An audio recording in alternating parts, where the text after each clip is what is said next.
His is one of the most captivating YouTube channels that takes you deep into the world of scrapping for valuable materials in dumpsters. He reveals the beauty of dumpster diving by showcasing the unbelievable and precious metals and parts you can find from dumpster diving, and seeing his face light up with all the things he collects.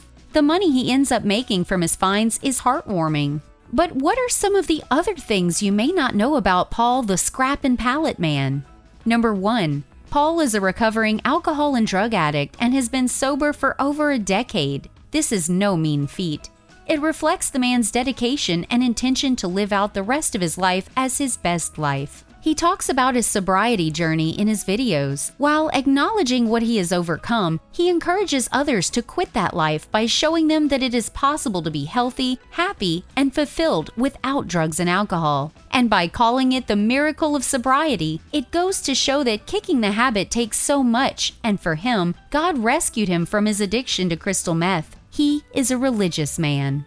Number 2. Paul is a disabled veteran that worked for the U.S. Coast Guard. Over the years, he has been receiving his service-connected military compensation. Even so, thanks to the success of his YouTube channel, he notes that he makes much more money from his YouTube channel's ad revenue, scrapping, and his Scrap Pallet Man merchandise sales.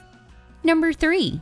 He sells most of his finds in scrap junkyards, but most of his sales are on Facebook Marketplace.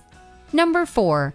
The Scrap Pallet Man doesn't just share his finds on the channel, but also takes his followers through his process of pulling parts apart, understanding why some metals are more important than others, and how you don't scrap everything. A scrapper needs to know the most valuable parts and materials before putting everything in the truck. This is essential knowledge because when dumpster diving, it can be easy to be carried away and want to pick up every valuable or potentially valuable thing you come across.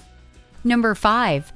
He loves cleaning up the neighborhoods. Well, not in the literal sense, but by dumpster diving and collecting pallets and scrap, he gets to do his part in keeping the neighborhoods clean.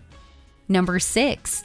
Paul has a very close relationship with his family, and his daughter occasionally joins him on some of his dumpster diving trips. He has lost some of his family and friends in tragic shootings.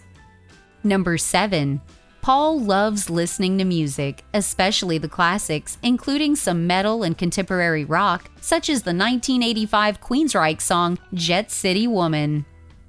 Number 8. He doesn't just dumpster dive for scrap metals and pallets in his hometown of DeKalb, Illinois. He traverses the country for scrap metals and pallets and goes as far as Las Vegas and Chicago, among other states.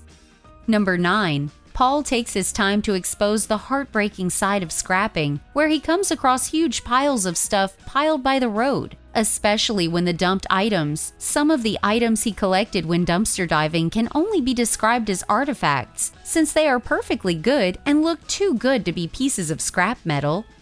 Number 10.